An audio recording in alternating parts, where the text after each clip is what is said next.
Amigas e amigos do Nocaute, mais uma vez aqui para conversar com vocês nesse momento tão grave da realidade brasileira, em que teremos que fazer talvez a opção mais difícil durante todas as nossas vidas, porque mesmo o golpe de 64 não esteve ao nosso alcance dizer sim ou não. Ele veio, né, e se impôs e esmagou sonhos, enfim, tudo que nós sabemos. Mas agora não, agora nós temos uma eleição.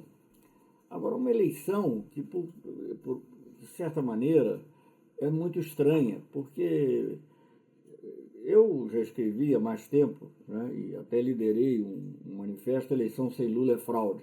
E nós estamos vendo agora que não só por ser sem Lula, mas pela maneira como está sendo conduzida, né, com a utilização desses meios tecnológicos modernos, da internet, com a inspiração ou até ajuda direta de personagens como Steve Bannon, com quem o filho de um dos candidatos, do candidato Bolsonaro, esteve há pouco tempo, e vemos, digamos, coisas surpreendentes que não correspondem, digamos, a uma formação da vontade popular de maneira normal. Basta olhar o que aconteceu, além da candidatura do presidente, que subiu rapidamente, numa semana em que tudo foi contra ele, né? É muito surpreendente que ela tenha subido quando houve o ele não, uma bela manifestação, principalmente das mulheres, suprapartidária. Houve também o escândalo lá envolvendo a ex-mulher, houve declarações desastradas do candidato a vice, e ele sobe. É uma coisa estranha, né? O que foi feito? Né? E mais estranha ainda foi a continuidade dessa subida, no caso presidencial, e o surgimento de candidatos desconhecidos. No Rio de Janeiro, meu estado, eu fui pré-candidato lá ao governo do estado, eu nunca tinha ouvido falar, nunca ouvira falar desse Witzel, né? Que teve a maioria dos votos e talvez seja eleito agora, não sei de onde surgiu, como surgiu, né? É difícil explicar, porque nem sequer havia uma propaganda grande dele nos veículos tradicionais, ou uma grande participação em debates, nada que o distinguisse. E teve 40% dos votos. Em Minas Gerais passou algo parecido. Quer dizer, essas coisas não ocorrem por acaso, essas coisas ocorrem porque há alguma máquina por detrás trabalhando nisso, e nós sabemos, desde a eleição do Trump, pelo menos, e do Brexit, que essas máquinas existem e funcionam.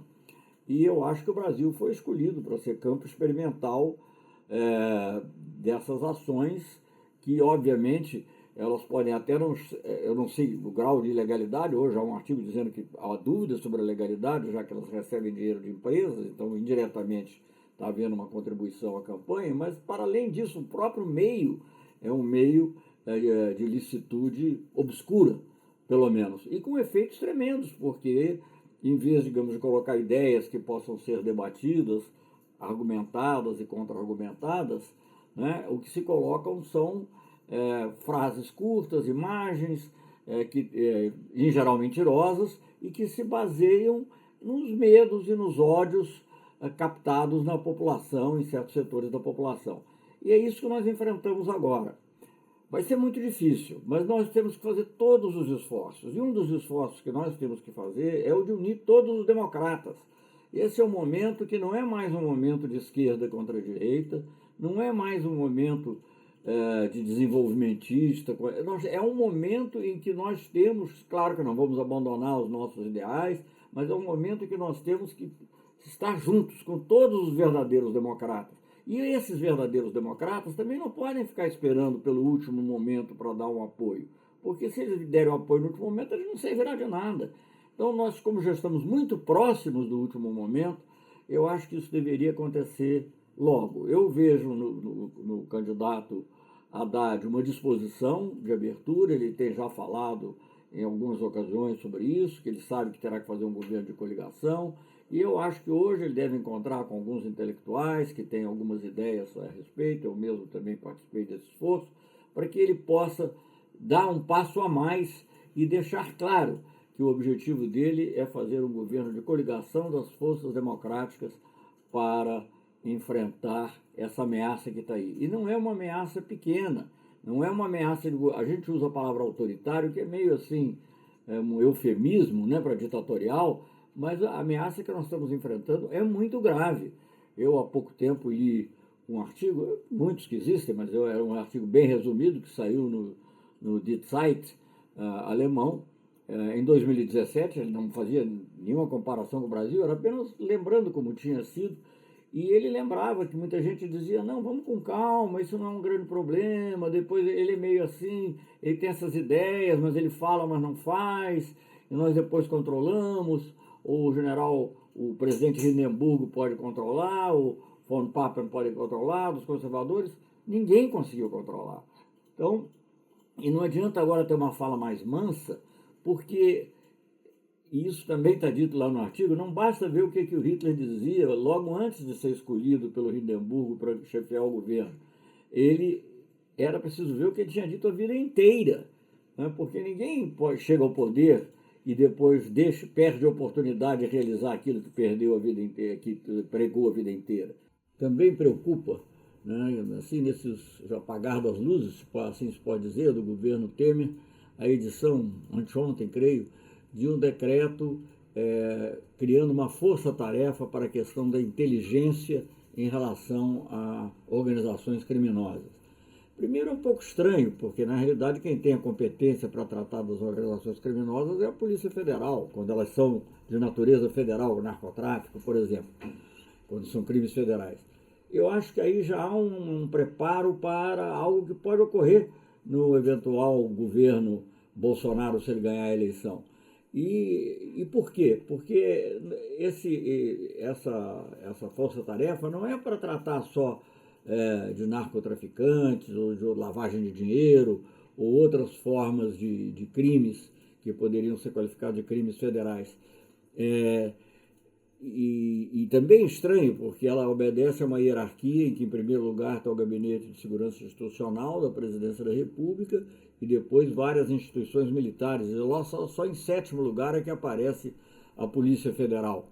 Mas o que é mais importante é o seguinte, que quando ele na ementa, né, ou no primeiro parágrafo, em que ele trata do objetivo do decreto, esse decreto fala explicitamente de entidades, de organizações desse tipo que atentem contra o Estado ou as suas instituições. É uma coisa que não dá para entender, porque obviamente o narcotráfico, num sentido amplo, atenta contra o Estado, a lavagem de dinheiro atenta contra o Estado, mas você não precisa dizer se isso já está implícito, atenta contra o Estado na medida em que atenta contra a organização política e jurídica do país. Por que essa explicitação? O que se tem em mente? Algum grupo terrorista de que ninguém tem notícia?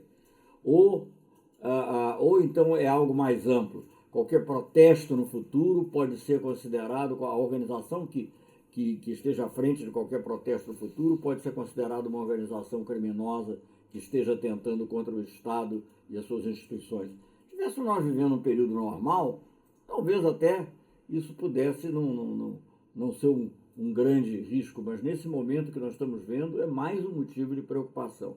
Temos que ficar muito atentos, porque podemos já estar preparando o AI-5, que será o AI-1, mas que já valerá como AI-5 praticamente, de um eventual próximo governo.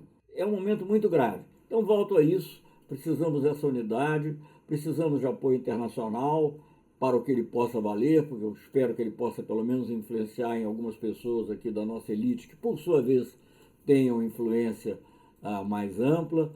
E é com essa expectativa, né, com força, apesar, digamos, da dificuldade que nós nos encontramos, que nós vamos continuar a batalhar. Eu, há pouco tempo também, dei uma entrevista ao jornal chileno La Terceira e até fiz uma coisa que normalmente eu não faria, que é uma coisa um pouco ousada, digamos, porque normalmente, e eu fui diplomata, essas coisas normalmente você faz em privado. Mas o tempo também de você ter esses cuidados já se esgotou. Então eu pedi abertamente, o jornal La Terceira colocou em manchete, eu pedi ao presidente Lagos que se dirigisse ao presidente Fernando Henrique para pedir o apoio. Aí as pessoas aqui dizem, o Fernando Henrique não tem muito voto mais. Bom, pode ser que não tenha, mas ele é um símbolo da democracia. E seria um símbolo também, nós podemos mostrar que estamos com ele E ele está conosco e que, portanto, isso consolida a ideia de um governo de coligação ampla. Então, nesses últimos dias, eu peço a todos que pensem bem, mesmo esses que têm, digamos assim, um ressentimento forte com o PT, pela razão que for, e o PT também não foi perfeito nesses anos, mas que pensem que a ameaça do fascismo, a ameaça de quem manda matar, de quem manda estuprar, ou pelo menos permite estuprar, essa ameaça é muito maior do que qualquer ressentimento que vocês possam ter do governo do PT.